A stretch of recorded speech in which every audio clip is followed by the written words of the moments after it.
You might have let me in on your plan while he throttled me. Oh, poor Watcher. Did your life pass before your eyes? Cup of tea, almost got shagged, cup of tea.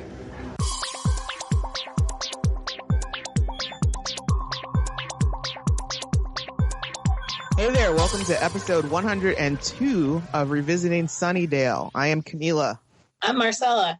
And we're on day, I have no idea, of self-quarantine. I don't even know anymore.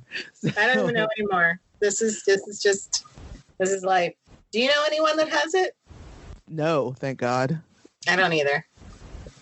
So, yeah, hopefully we can keep it like that. And hopefully people are staying where they're supposed to be and doing the whole self-isolation thing. Which reminds me, I made a self-isolation playlist on Spotify. So if you guys are interested in that, it's called Socially Distant. And I will go ahead and tweet it out or whatever, put it on our website or do some stuff to make it available to y'all's. But because I just like making playlists anyway, and I was like, why not? I did not want to make one that was coronavirus heavy, which I saw a lot of people doing. I really would like to keep that out of my subconscious. Right? So, like, can we not? Like, I feel so bad for Corona, the brand. You they're going to take a hit. They're going to take a hit so bad. Nobody's ever going to want to say it again. You have to change it. No, not at all. So I guess we'll pour some out for Corona, the beer. The hardest thing for me in this time of Corona is I touch my face all the time. Me too. I didn't realize how much I do it. And I'm like, I don't know what to do about it. Like, I'm like, there's nothing. I mean, we wear glasses, so it's like I get the corner of my eye gets itchy, and I just washed my hands, so I'm gonna scratch my eye. Like, oh my God, yeah, it's tough. That is a really tough thing. And then also, I mean, but I've already been doing it like since Kaj was born, so like for the past 10 months, but this like the incessant hand washing is my poor hands. They're so dry. Like I had to give up on lotion, and it was like straight up just vitamin E oil. That was it. It's like, all right, we're just gonna have to go like real hardcore. I got this Ahava. I love Ahava. I love Ahava. I got this Ahava water. I got to put it on right now because my hands are looking a little ashy.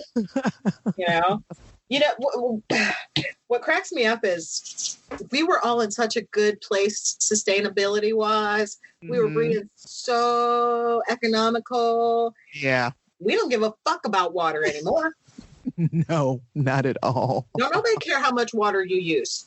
Nope, we are just running it constantly. The faucet is constantly running. I am washing my hands every 10 minutes. Oh, like every time. I get one more email from a CEO telling me what he's doing with his business for Corona, I'm going to flip out. Like, I'm going to lose it. Like, seriously, Shutterfly? I don't need to know what you guys are doing over there. Golden Corral? I do need to know what because you're nasty. Right. They were like, we're shutting our buffet down. I'm like, good. I should hope so. And I saw that, like Giant Eagle is doing a bunch of like extra stuff. Like they put up the shields between the cashier and, the patron, which great. But my question is, what are you doing about the produce? Yeah. Like, are you guys going to cover that up a little bit or something? Right. Because I also saw something somewhere that there's some nasty ass teenagers going around coughing on shit. I saw somebody licking the handles of the grocery carts. I hate people. Yep. People really do suck. Yep. So, okay, I think we've exhausted that topic. Basically, stay at home and stop licking shit that you're not supposed to. Okay. So, if your tongue's not supposed to be there, don't put your tongue there. Right. Episode 102, Revisiting Sunnydale, Bargaining, Part 1. We have now entered Season 6, Episode 1, friends. Are we happy about it? Yes. Are we excited about it? Very much so. We only have 2 seasons left. I know, but don't worry. We will still hang in there with you. Once Buffy's said and done, as we said before, we're going to revisit Angel. So we're going to leave Sunnydale and hop on over to LA and find out what our everybody's favorite brooding vampire is up to, which quite frankly, I like him much more on his own show than I did on Buffy. So me too. You'll find that our hate for Angel will decrease significantly when we get to his own show. Absolutely. Particularly when Angelus is around. I've got so many thoughts on that, and I can't wait to get into them. All right, so like our Facebook page, Revisiting Sunnydale. Follow us on Twitter at Back2Sunnydale. Rate, review us on all of the things of iTunes, Libsyn, iHeartRadio, Google Podcasts, and Player FM. We are almost everywhere. So please do us a solid and just subscribe to us, please, and review us and rate us, and tell your friends to listen too. This now is a great time to catch up on podcasts and also catch up on podcasting, which we are doing from the comforts of our respectful homes. Nerd dens. Yes, our nerd dens. Our nerd dens. All right, so Bargaining Part 1, original air date October 2nd, 2001, written by Marty Noxon, directed by David Grossman. The gang hope to bring Buffy back from the dead. Meanwhile, motorcycle riding demons discover the Buffybot has been posing as the Slayer. I guess the important guest star of this episode is Amber Benson, which is she considered a guest star anymore? I forget. Is she in the opening credits? She does not, if I remember correctly, she doesn't make a full-time cast member until the episode she dies. Ooh. Yeah. Rude. Okay. It's real rude.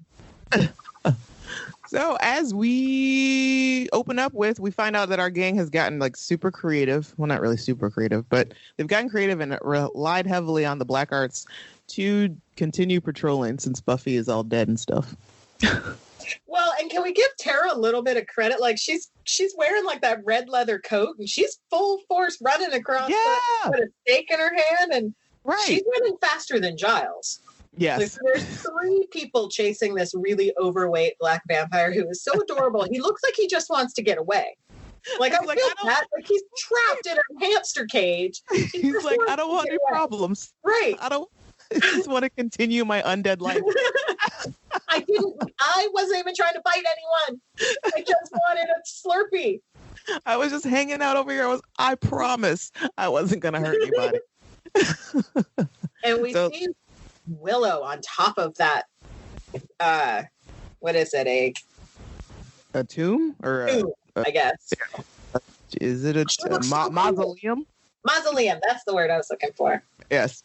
And she's just standing up there surveying the land, telling everybody through telepathy what to do. She's got some new tricks up her sleeve, which I kind of wish she had done this earlier. This would have been very useful years ago. Right? This is a new skill, I guess, but could have been helpful all throughout high school. Just saying. Yeah. Just saying. Xander's not happy about it at all. No. All he sees are horror movie endings where his head explodes. He's nervous, which understandably so. I don't think I would like somebody poking around in my brain and just speaking to me whenever they want to. Right. Anya makes a great point of like, you could knock first. There's got to be some way you can be like, ding dong, hello. Right. I would like to talk to you. Right. Telepathy, please. My problem with it though is we've seen in the past that Willow can float pencils. So you would think that this is a skill she has developed over years, that she would be able to float something a little heavier than a pencil. Right? Like a stake? Right. So if your ass is standing up there and you can see where they are, why are you not just floating stakes into vampires? Just left and right. This is true. Float stakes. I don't get it. Wasted opportunity. What a waste of your magical skills. Yeah. Wow. Yeah. What the fuck? What the fuck? See, we think about new stuff every single time we watch this show. Yep. And that's why it will continue on in our hearts forever. Poor Evs. And poor Giles is having some trouble keeping up. He just, as he puts it, needs to die for a little bit. And Spike has decided to not slick his hair back anymore, and we're okay with it. So as I have said before, season 6 is a glorious time for Spike's hair. Yes, I would like to just offer that out there. Just thanks to whoever decided to make that a choice, whoever made that a thing for season 6. Like, you know what? Spike's not going to do. He's not going to lay his hair down this season. Yeah, it's going to be a little rough, and we're going to like it. Yes, absolutely. So they're all tussling about, and then we find out, we see Buffy, but dun dun dun, it's the Buffybot. So Which they let us go on for a good couple of minutes thinking, like, did I fall asleep? Did I miss something? Like, I'm pretty sure at the end of last season she was dead. And she keeps saying weird things. And then I want to know, did at any point, if anyone just sat down and thanked Spike for making that after the right? No. And so their whole point now is that they need the world to believe that Buffy is still alive because of things like social services taking Dawn away, or just because, vampires and all of the evil, if they find out the Slayer's dead, they will come a-knocking. And again, just for those to be clear, the Slayer line is not on Buffy anymore. The Slayer line was on her when she died in season 2? Season 2. Season 2. And then Faith was called. So it's on Faith. So this is why there's not another Slayer that comes like poking around, because Faith is locked up. She's incarcerated right now. Yeah. So they're just out. And I guess there's no way to like call one up early. Does the council not have that ability? Because they probably should have. But well, I guess the council doesn't know either, right? No. Because they're keeping it all secret, which not wanting the vampires to know that before she moved there, it was just there. Right.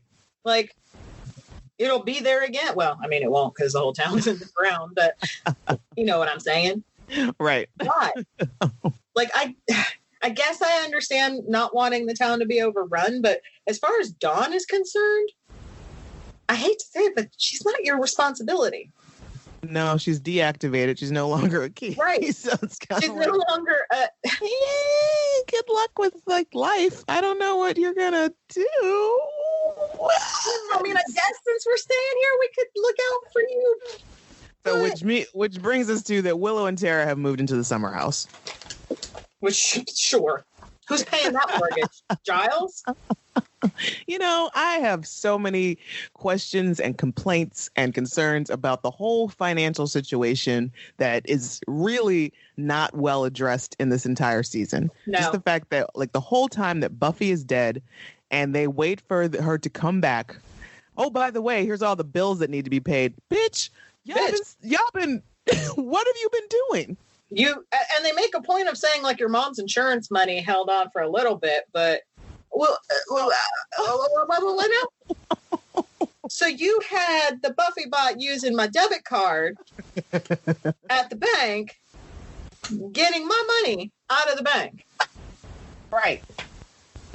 And at no point did anybody think, you know what, we should probably get part-time jobs. Because I don't know what y'all bitches are studying right now, but you have time to get a part-time job. Right. And Dawn is, 15, 16 years old? Oh, yeah, she can get a part-time job, too. She could be working at Double Meat Palace, and bing, bang, boom, she could have referred Buffy to work there next season. Or this season. That would have been fun. That's your in. Dawn should be working. Yep. And so they're all holed up in Buffy's house, trying to live life per usual, and they're getting the Buffybot ready for something. They're trying to keep her from answering the phone because poor Dawn is still holding on to hope that her dad doesn't suck and that he's going to call like he said he would. And they don't want him to call and Buffybot answers and he knows something's wrong because he's going to try to take down. Yo, I'm going to tell y'all right now, Hank is not trying to take Dawn. No, he's not concerned. No, not at all. He didn't even come back for Joyce's funeral. He is gone. Right. Y'all could have told him that, that social services did take Dawn away and he'd be like, oh, well, she's probably better off. He's not thinking about them. No. He's not as far as we know, that he could have mailed them a copy of his death certificate because he is dead to them. Now, here's a question I didn't think of until just now while looking at the screen. So it would have made more sense for Giles to move into that house with Dawn. Right. But no, Willow and Tara move in there. So where'd the money for your room and board at school go? Right. What'd you do with that money? They bought kitschy shoes, magic supplies, and magic clogs. supplies, frogs' legs, bad dresses. Yep. Overflowing empire waist dresses. Uh-huh. Somehow I think Buffy's being taken advantage here. A little bit. So they're trying to get Buffybot ready to go to parent-teacher conference day. And also, I think that Giles probably should have been with her. Yep. With the Buffybot. Yep. And she says some weird stuff, but not like completely bizarre things. It's just stuff like, hey, I made Dawn's lunch. And then because everybody is self-obsessed, they just kind of take it like, yeah. They do the thing that they do in about movie. the food. Right, yeah. It's like, yeah, that's what she was talking about. And they try to make it as though she was being much more insightful than she actually was. She's just stating the obvious. And if anyone had taken a simple second to look at Dawn's face, they would have known something was wrong, because Dawn is just like horrified. Horrified the whole time. Every time she opens her mouth, she's just like. And is Dawn the only child there? No, there are other kids. It just so happens that a lot of them look like adults. They're all old as fuck. Mm-hmm. So after Buffybot has a smashing success at parent-teacher conference, by getting all of the parents to raise very insightful questions. Giles is preparing to leave. Yep. He's trying to get things in order at the magic box, and Anya is very balled up. Her butt's puckered because he keeps saying he's going to leave, but then he finds something in the records that they have to go over it again, and she's like, "What the fuck? Like, just leave." She's like, "Are you angry with me? I used to punish people like this and make them go over spreadsheets for eternity." Which, she's not wrong. I see your point, Anya. Mm-hmm. I do. And she's being really mean, and it's Xander that's like, Anya, he's leaving the store to you when he goes. And of course, Giles is like, "I'm not dying. I'm just going back to England." It's like, y'all know what? Y'all gonna stop trying to shove me under a rug somewhere. Right. When, as we talked about in our last episode, he should be here with a big ass beard, a bottle of whiskey, and a shirt open. Because he's traumatized. Snarling at everything. But Giles is keeping it together very well, and nobody seems to care. No one is asking Giles, "How are you?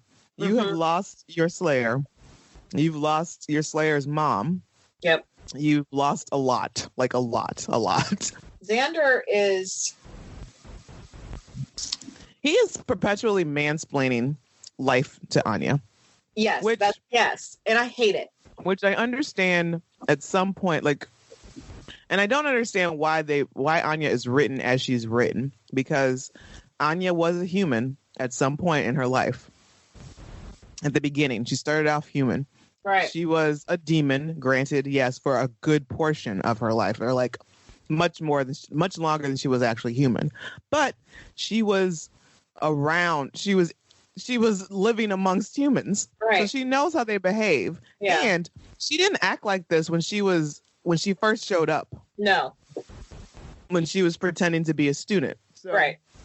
Give me a freaking beer. I don't know why they make her out to be as so disconnected from the human experience that they do when she becomes human for good. Yeah. It's the Eric Matthews principle. Yeah. Because they did kind of make her dumber over the course of a couple seasons. Right. They dumbed her character down for humor. Yeah. And laughs. And it's kind of a waste because, she had so much more to offer, and we see it ever so often. Like, she has a lot of insight, obviously, because she's been around for thousands of years, and so she knows the demonology and the demon world. But nobody wants to give her the credit. No, and there's two conflicting Anyas, because there are episodes where Anya is so strong that she would never let Xander even talk to her like that. And then there are episodes where she's so meek that it's confusing. And I'm going to blame it on the different writers.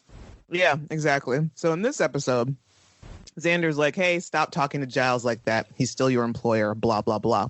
And she's like, "Okay, but look, I've got all this stuff pent up in me. Like, he keeps telling me that he's going to leave, and I'm really excited about this new portion of my life where I get to be in charge.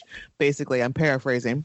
Mm-hmm. But she's like super stoked to like find her wings, and like she wants to be in charge. So she's excited about that. But Giles is like, he's waiting. He's taking too long. And she's like, at first I was patient, but now I'm annoyed. And then also the whole secret engagement. She's really fucked up about that. He's like, don't tell anybody, like, you did this, and my life is on hold because Buffy is dead, and it doesn't make any sense to me. And they're keeping the fact that they're trying to bring Buffy back from the dead from Dawn and Giles. And Spike. So Anya's got a buttload of secrets, and she's and a lot of emotions, and she doesn't know what to do with them. Right. And they keep leaking out in inappropriate ways, such as snapping at Giles. It's like them slapping each other was so funny. There was a slap fight over a statue of Ishtar or something. Yeah. That was actually Giles's personal stash or personal possession. And Anya makes she makes a good point. She's pissed off because she makes a statement that life doesn't stop just because she's gone. Right. She's tired of waiting for her life to start. She wants to tell people she's getting married. She wants to take over the magic box. But no, everybody keeps telling her that she has to wait. And she's sick of it. In the meantime, so the rest of the gang is going to get themselves together secretly while Dawn and Spike hang out. Just hanging out. Okay. I mean, technically, I guess he's her protector / babysitter, but it just seems like almost an awkward first date. I'm a little uncomfortable with how short her skirt is on this couch. I'm uncomfortable knowing the lyrics of that song. Yes. That makes it much more uncomfortable for me. I'm uncomfortable now, and I wish I hadn't remembered that. every scene with Spike and Dawn is tainted forever. Mm-hmm. But that hair, I love that hair. That hair, though. So Spike is like super invested in protecting Dawn for now and forever. Because he thinks he let her down. She just thinks it's stupid to have to go to school, and he's like, no, you have to. And because Buffy would want it. Because Buffy would want you to. But she's trying to tell him, she's like, you know what, it's cool if you don't want to hang out here, if you're bored or whatever. And he's like, nah, I'm gonna kick it. We're gonna play gin rummy. And she's like, no, for real, I'm not the key anymore, so nobody's after me. He's like, girl. And he gets off. He gets kind of pissed. Right. He's like, he's still feeling some kind of way. He thinks that he let everybody down because Buffy told him to protect her, and he failed at that in the gift. And so now he's taking this whole responsibility very seriously about protecting Dawn. Wrong. He did kind of like, you got your ass all the way up there, and then you just let that old man just shove you to the side. If it you might as well kept your ass on the ground. You could have maybe thrown a rock or something. Huh? Right. You were really, you fucked up. You fucked up. But he's feeling guilty, and he's going to stay there with her, and that's what he's going to do. Now, for some reason, the Buffybot's off on her own. Why? Why isn't she plugged in charging? Like, why is she out?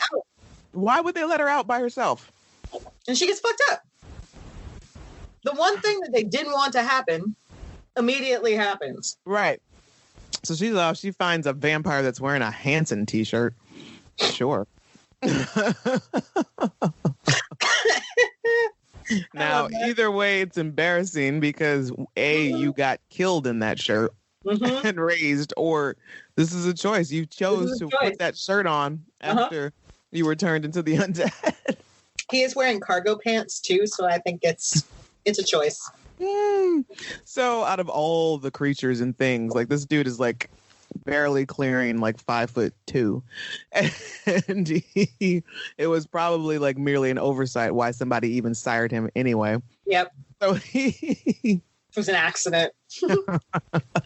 So he gets into a tussle with her, and he cuts her and exposes the robot circuitry. Yep. And she starts banging into walls. Yes, and he's like, holy shit, the Slayer is a robot. And she's like, no, wait, come back. And he stops. Like she's like He stops. she's like, stop, and he does. So like, And I think even after he was like, I'm just gonna go because you're just walking into garbage cans. So now the gang has found the one thing they need, this urn of something to bring Buffy back. On eBay. Willow gets really upset that Anya may have used a magic box supplier because Giles could find out, but she didn't. She found it on eBay, and she said she also got a nice deal on a limited edition Backstreet Boys lunchbox that apparently Xander wanted. For someone. Because I think he cuts her off. Like, yeah, see, like, I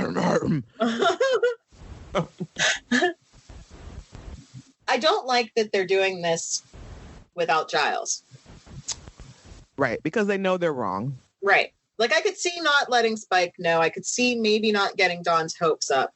Right. But do you know who has spent his life around magic and spells and rituals and things of this nature? Giles. The one guy should probably consult about doing this. Yeah. Yep. Probably would have had a few less side effects that we have to deal with in the next couple episodes, too. Right. And I know that Willow and Tara, well, at least Tara, was very anti Dawn wanting to bring Joyce back. Yeah. And they do a little explanation of that because Buffy was killed by mystical energy. It wasn't a natural cause. They can bring her back. Convenient. I'm not buying this at all. Nope. She died. You guys got a body. It's not, she died. Like her body was there. Her soul is gone. Yes, that's what death is. Yeah. And it would be one thing if she would just disappear and they didn't have a body afterwards and they were just trying to find her from somewhere. And then the arrogance, the idiocy to believe that she is in a hell dimension. Right. Because, and they liken it to like Angel was trapped in a hell dimension. Not every person goes there when they die. You know what Angel did that Buffy didn't? He spent hundreds of years killing, maiming, murdering, eating, raping, doing all sorts of terrible shit. And you know where else he was standing? Right in front of a hell dimension portal. Right. So it's a little different. So you guys, you can go ahead and try to make yourselves feel better if you want. She didn't technically jump into the hell dimension. She just jumped into some energy. Right. So your arguments are invalid. And everyone, like Willow is the main one that's like really leading the charge here. Yeah. And what I do like is that there's a little hesitance with Xander. And I think maybe Tara, Anya as well. Xander's like, who made you the boss of us? And they're like, you did. And they voted. And I want to see the boss of us plaque. That's so all. I just would have liked a quick shot. Just one on the wall. Right. Mm-hmm. Well, and my problem with Willow's whole insistence on this is because she even says we don't really know where she is. She could be in a hell dimension. So you're basing all of this on a could. Right. So you're okay with the fact that she could be somewhere happy. Right. But so because you think there's a slight chance that she might not be, you have to do this thing. What probably would have been easier is if Willow had done some sort of locator spell. Right. And it would have been much better that, just kind of try to find Buffy's soul, which I'm sure there's a spell for that. Right. They use it with Angel all the time. Right. So, but no. Nope. Instead, we're going to do this. And now they go home and find that the Buffybot, Spike is like, something is wrong with her. So Willow's got to sit down and do some tech support. And you can tell that Spike is very uncomfortable around the Buffybot. And she continues to make cute little comments to him. Right. Your sexy body or whatever. That Willow swears she tried to get all of that stuff out of her programming, but there's still some things in there, and it just breaks his heart. Yeah. It's fucking him up, really, really. And he had to leave. He just takes off. And the Buffybot is actually really sad because she thinks that Spike stopped liking her. Right. She's upset. She doesn't know what she did wrong. And Willow has to convince her that everything's okay. It's just fine. He's just sad. And I'm noticing, really noticing that James must have gone on a different workout regimen for this because he is very toned and very Someone painted that T-shirt on. Right. He was always in good shape on this show, but this is probably prime. Well, I probably told him, so in about 5 episodes, you're going to be wearing nothing but a sock. A sock, you'd say. Nothing else? Just a sock. Yeah, just a sock. So you got about 2 months to press it out. Exactly.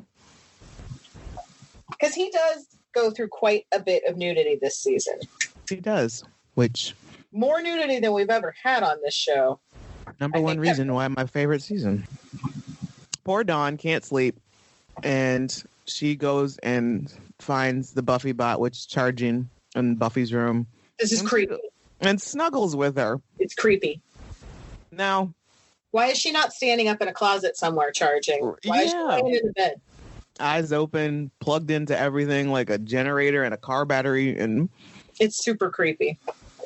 But kudos to Sarah Michelle for some solid robot acting. Yeah, exactly.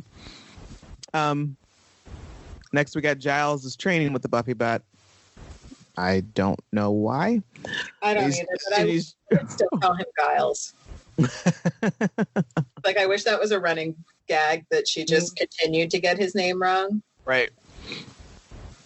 And he's trying to instill the method of chi, the theory of chi on her, and Anya's trying to tell him maybe it's kind of lost on her, but Giles is having an existential crisis right now. He's trying to work through a lot of stuff, and he's doing it rather calmly, but he's starting to think that Buffy would have been better off without him. And this is making me much more sad than it should. Yes. This whole episode, there are moments where it's just like trying to teach a robot to breathe. She doesn't need to breathe. Right. She just, and there's this funny thing of The Buffybot is adorable. I really enjoy every moment she's on screen. Yes. In the meantime, our Hanson vamp is bragging to some motorcycle demons from hell about how he bested the Slayer and that she's a robot. Yeah. And they all think he's just some weird nerd. Which, Hanson shirt. Way to grown man with Hanson shirt. And oh god, and these are some of the most disgusting creatures that have ever graced the presence of this show. I don't even know how to describe them. We don't see anything this bad until season 1 of Angel, the Nazi demons. Oh yeah. Remind me of these guys a lot because they've got open facial piercings and scarring, and they're like skull. Yeah, they've got leather just pierced the one in that their face. Takes the nerd to his boss. Mm-hmm. He reminds me of all of them actually. It's just the leader's a little fatter than the other one, but they remind me more of the Turricons that Buffy has to fight in season 7. But they should be way stronger than that. Yeah. But with the pointy ears and right. Are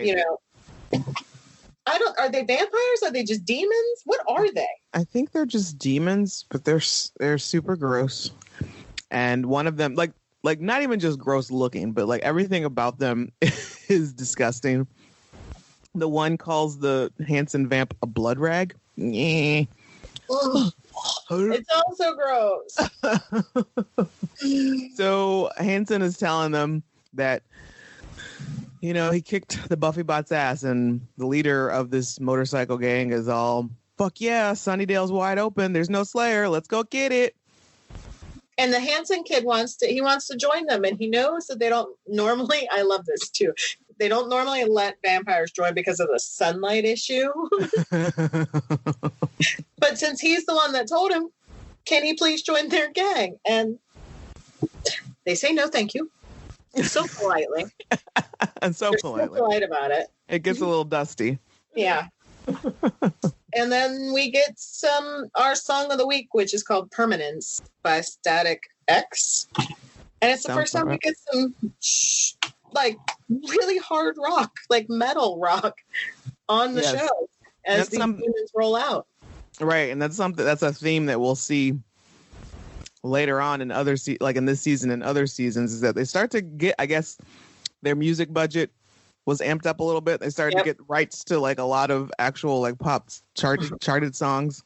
Clue in for the episode where we watch Camila lose her shit as Bush takes over the soundtrack for a very good moment between Buffy and Spike. I think you may have called me when it Probably. phone immediately gets, are you listening to this? They did it. They finally did it. I am beside myself. I don't know what to do. Now, unfortunately, we come back from the commercial break to find a beautiful Willow in a gorgeous field surrounded by flowers and wind and breeze, and a beautiful little deer comes up to her. Oh, is she going to meditate? Nope, she ripped its fucking heart out. She ripped its heart out, and she collected a big bowl of its blood. But why are we dressed in white for this? Right? Because what were you going to do? Like, catch an Uber home? Like, oh, it's just berries. Don't even. But that's a heart in a bag. Do you have a heart in a bag? No. It's not a heart in a bag. Would you please just drive? And she had changed her clothes by the time she gets back to the magic box, so she probably did get some on her. Clearly. I mean, she was And wearing again- all white. I couldn't eat a bowl of cereal without getting something all over me wearing white. So they're going to wait until later that night to do their little ritual thing to bring Buffy back. And they want to stay quiet until then, which we all know is a really bad idea. And Tara's getting nervous. She's got an upset belly. She doesn't really want to do this. And Willow's like, basically, fuck up. She doesn't care. No. She, like, we're doing this whether anybody likes it or not. And Every single one of them has expressed that they don't want to do this. Mm-hmm. And Willow has just consistently said, it'll be fine. Right. Not It'll be my fine. problem. You agreed to this a couple months ago, and so we're going to still do it. They're like, oh, okay. And then Anya finds a note that she hands to Xander that just says, I've gone, Giles. I'm What sorry. now? What? You're just going to leave? So Like- you just, without saying anything, you just bounce. Mhm. Wow. So the poor gang, they scramble together, and, you know, this is pre 9/11. Oh, yeah. So, they managed to get like right up to his boarding gate. Yep. And they have like a makeshift, you know, goodbye party. And it's really sweet and it's really cute. And it's got like the little sign that says Bon Voyage Giles with balloons. And they had to stop at the gas station, I guess, to get some gifts like apple pie to Yeah. make you remember, you know, America and all that stuff. And then we get the arg. Tara and Little. It's so cute. It's one of the most endearing Tara moments in the show. Yes. And then Dawn gives him their little handmade card and he reads it and everybody's all sappy and sad. But they I can't- let him know that they'll miss him, but they'll be okay. No, they won't. No, you won't. You are all You know- lying to him and to yourselves. Exactly. And the only one that is like going to be okay is Anya. She's like, I'm fine. You can go. It'll be all right. I got this. I'll watch your money. Right. Which the rest of them, no. It's I just would going to like be a to know terrible mess. what their cut is of the magic box. Like, what's Anya's stake in the business? What's she getting? Yeah, like, is she part owner? I guess so. Or is she just an employee? Is she just watching it while he's gone? Right. I have a lot of questions. And if, you know, if so, like, what is her salary? Is Right. she hourly? Is she salaried? Right. Is she paying herself? Because I can't imagine this magic box is bringing in that much money. Right. And then you and I both know we're adults. We know how much airline tickets cost. You know what you're doing later tonight that he's going to have to turn around and fly right back to deal with this shit? He bought a one-way ticket, not a round trip. Right. So then he had to buy another one-way ticket, which now he's on a watch list because he's buying one-way tickets back and forth from LA. Within like a 24-hour period. Which, did they have to drive to LA or to LAX? Because Sunnydale didn't have its own airport. I think there was a mention of there was an actual Sunnydale airport. But if they do, there's no way that there's flights to England. No. Coming from No. And doesn't he get a middle seat too? Isn't he like? I think so. Oh, Giles. At any time, it could have been like, we're totally bringing Buffy back tonight. Yeah, that would have been a really good time to tell him. Right. Or to come up with an excuse for why he couldn't leave until like a few days from then. Yeah. You know? But no. They're selfish. Mm-hmm. They let him go. So they decide that they're still on board for it. And in the meantime, we got this fucked up gang coming through town. Which, where have they been? Because if that's all it took for there not to be a Slayer in Sunnydale, for them to act the way they do, it doesn't make any sense to me. Like the logic behind it. Like, I know the Slayer, there's like 50 of them, and one Slayer. So they just wouldn't have come there anyway. Right. And weren't you already end up doing? Right. And weren't you already doing what you were going to be doing anyway? Like, why is Sunnydale so special to you? Right. Like, you would think there should have been another reason, like, why specifically they wanted to be on the Hellmouth, other than it's the Hellmouth. Like, maybe they wanted to raise something, or maybe they wanted to go, like, open a portal or go back to hell or whatever. It should have been a little bit more than just destruction. Yeah. There is an outside shot where it says Sunnydale Airport at the building. Wow. There's no airport in that town. Okay, sure. In that town. Well, his flight, he probably has several connecting flights, so the Sunnydale Airport probably connected him to LAX so he could fly to England. So my first question for you, you're going to bring your friend back from the dead, right? Mm-hmm. You got to make sure you got that urn thingy. Got to make sure you got your candles. You know what you might have wanted to do as well? Bring some moist towelettes. Right. You might have wanted to dig her up. Bring a shovel. Nobody thought about that. It's like, okay, we're going to bring her back. What did you think was going to happen? That she was just going to mystically appear? Right. And they brought her back all right. Y'all some assholes. Right where she was. Mm-hmm. But that comes later. They're doing this ritual, and it gets real weird real quick. Mm-hmm. There starts to be, and it's becoming obvious that Willow knew what to expect. So it's like there's some real jacked up stuff happening. There's like her arms are being slit open. There's things crawling under her skin, and everybody else is freaking the fuck out. And she's like, except "No." Tara knew because she said Willow told her that Willow told her this would happen.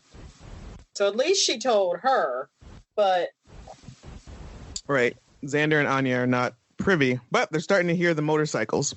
The gang just so happens to arrive at this exact moment, this very delicate moment where they need all the concentration and all of the calm in the world. And all hell breaks loose. Like, yeah. But then they come in real hot. But like the gang comes in real hot. Like into like downtown Sunnydale too, like everywhere. They're at like that espresso pump and they're just knocking coffee out of people's hands. Like right. Rolling the motorcycles over things, busting up stuff, like throwing Molotov cocktails. Yeah. Like, necessary? And the people are just like, yee, again? And they all flee and go home. Which I would have been packing up to move. A long time ago. Yeah. But Willow like coughs up that nasty snake. It's a test. And Xander almost loses his cookies.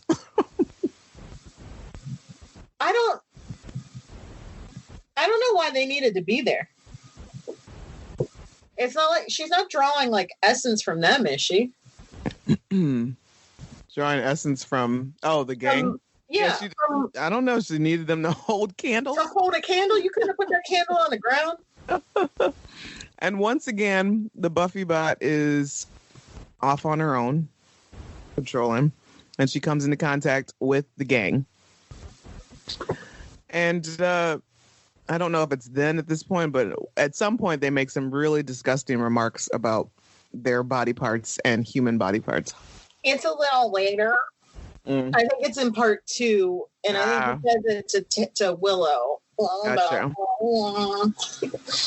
Too far, writers. Too far. And the part 1 and part 2 are written by 2 different people, which is strange to me. It should be seamless, same tone. Yeah. And it actually explains a little bit why I don't really care for these episodes, because they kind of do feel like 2 totally different, like the tone shifts at one point. Right. And Marty Noxon wrote the first episode and David Fury wrote the second episode, but David Grossman directed both parts. Now, it's just nasty. Some of the, like Marty, I'm surprised that Marty wrote this one. Like the demon says to her, like, you're nothing but a toy, a pretty toy. Yeah.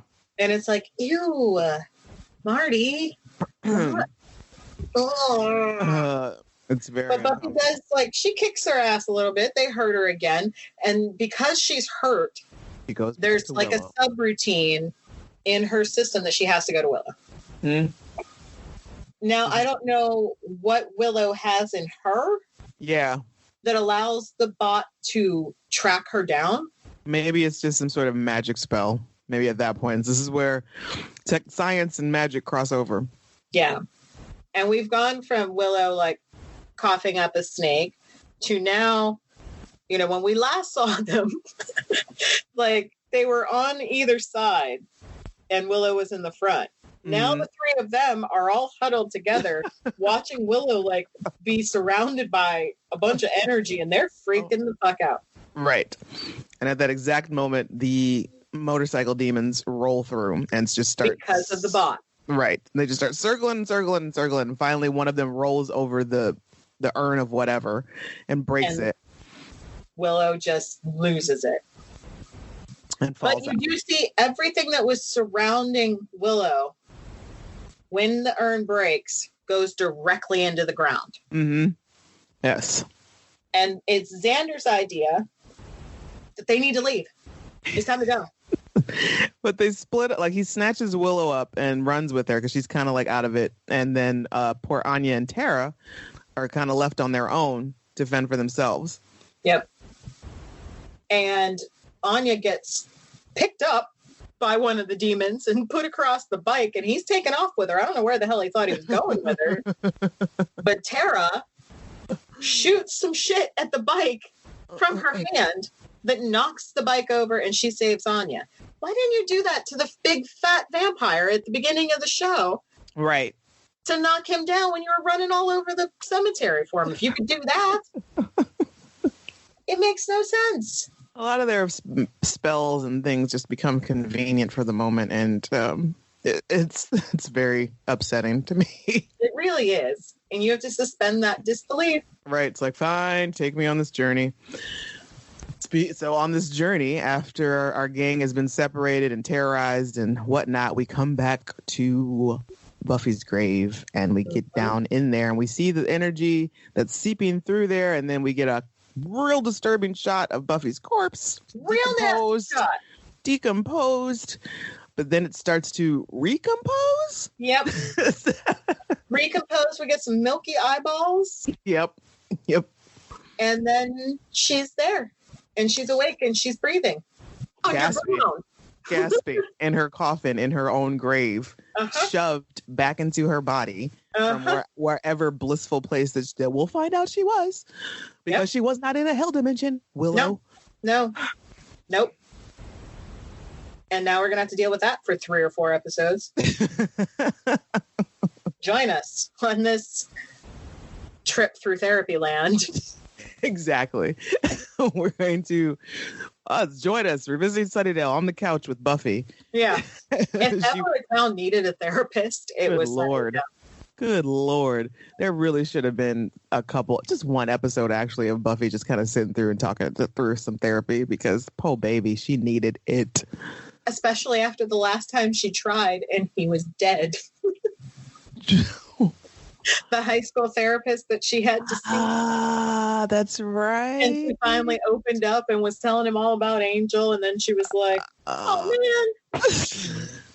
No, I can't even catch a break. I can't even go to therapy. So she probably has that traumatic experience that she'll never be able to go to therapy again. Willow would have made a good therapist. Because she could just erase their memories if they gave her any trouble. Stop it. But surprisingly, that is the end of bargaining part 1. Buffy wakes up, we fade to black. Which, great for first-time viewers, like just suspense. And yes, like, oh my God, it happened. And oh my God, they left her in the ground. Yep. Couple things to note. This was the first episode to air on the new UPN, Buffy's new home. It was the first episode to air there, and you could tell right away it was a little more grown up. Right. Even the cast, their clothes were a little better. Xander got a haircut. Anya had some kind of flip going on. Yeah, she had good hair. Like everyone had good hair. Yes. I was, Dawn always has good hair. Like her hair is like immaculate. Like she's like got that Cordelia level hair. Yes. That like hair commercial hair. Yeah. And even the Buffybot had some great hair. And then you've got James's hair, which we all love. Lovely. My burn of the week was when Spike saves Giles, and Giles is like, you could have let me in on the whole thing, when he sets that vampire on fire for him, and he's like, oh, poor Watcher. Light flash before your eyes. Cup of tea, almost got shagged, cup of tea. Fucking love that. And mine was just prior to that, when he's really upset. He's like, come on, we're never going to get anything killed with you lot holding me up. And Tara's breathing all heavy. And she said, I thought the big ones were supposed to tire more easily. And Spike says, no, that's over the hill shopkeepers. Ouch. And Giles just replies, I'm fine. I just need to die for a minute. There were a couple bodies dropped in this episode. We had the vampire Spike set on fire. Hanson vampire, and probably a couple demons. The bot may have took down one or two of those demons. Right. Probably a couple of Sunnydale residents in the downtown area. Couple of people. Yep. Okay, runned over. We have a random trivia. When Spike's leaving the house at 2319, you can see his reflection in the mirror to the right of the front door. Ouch. Yeah. It's not somebody's job. Continuity. Right. Right. The moral of this story is, don't bring your friend back from the dead. Or at least bring a shovel when you do. Right. Or at least bring a shovel when you do. Because y'all some trash, selfish. And I would say this does pass the Bechdel test, because if anything, they're mostly talking about Buffy. So sure. There it is. Yep. That's season 6, episode 1. All right. So let us know what you think about the bargaining part 1, and you can send us a voicemail, either a recording, or you can write it out and send it to the email of revisitingsunnydale@gmail.com. And let's let us know. Keep in touch. Let's talk it out, because everybody's got a lot more time on their hands right now these days, and trying to stay connected via the interwebs and stuff. And we want to talk to you. Yeah. What else are you doing? So next episode is bargaining part 2. Clearly. So make sure to come back for that. And in the meantime, you can subscribe, follow, like us, as we gave you all the places at the top of the show. And you can follow us on Twitter at Back to Sunnydale, or me, Camila, at _Rugged Angel. Or me, Marcel, at msphere7338. All right. Until next time, we will, be back with the other half of the show.